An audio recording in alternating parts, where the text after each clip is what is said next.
Donc, on profite de la journée d'aujourd'hui pour en intersyndical pour à la fois remercier FO, FSU et la Solidaire pour le soutien qui s'exprime de manière unitaire depuis le départ et qui permet qu'on soit encore mobilisé aujourd'hui. Aujourd'hui, c'est le 66e jour de mise sous protection de l'outil de travail. Et donc, bien évidemment que c'est une date symbolique et historique, puisque ça correspond à la date, à la durée d'occupation du fonds par les mineurs en 61-62, déjà pour préserver le droit de travailler. Donc, ce que permet ce rassemblement aujourd'hui, qui parle des questions d'emploi et de salaire, c'est de redire que le combat que l'on mène depuis 66 jours, c'est uniquement le droit de conserver, le droit de travailler.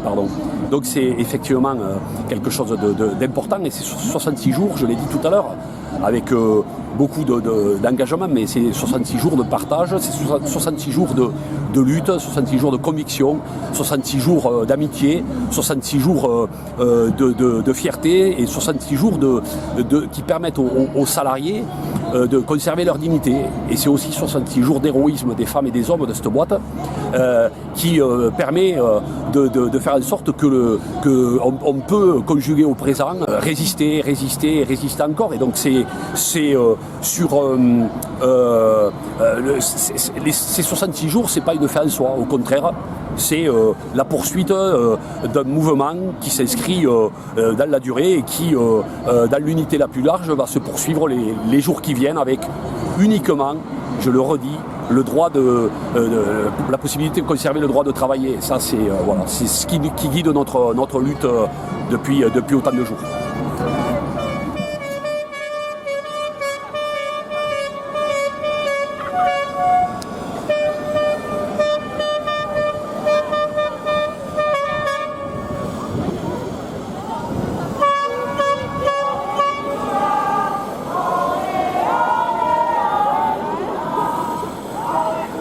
Donc la journée d'aujourd'hui est journée nationale d'action interprofessionnelle avec comme thème la question des salaires et la question d'emploi.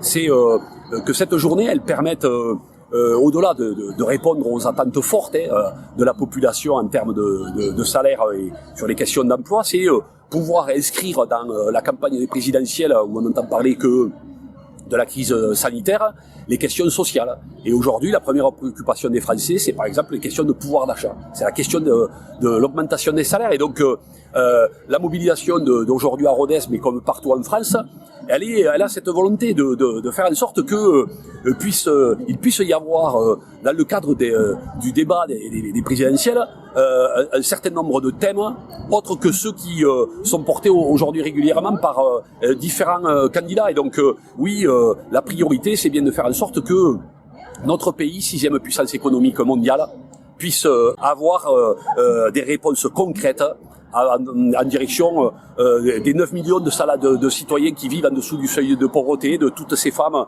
qui sont largement moins payées que les hommes. C'est tout ça qui est en jeu, et c'est aussi porter la réduction du temps de travail à 32 heures pour faire en sorte de travailler moins, mais travailler tous. Et ça, c'est la meilleure façon de répondre aux questions de l'emploi. Voilà ce qui est à l'ordre du jour de cette journée et qui va sans doute en amener d'autres dans les prochains jours. Et le succès d'aujourd'hui, avec près de 400 à 500 personnes, démontre qu'il y a une attente forte.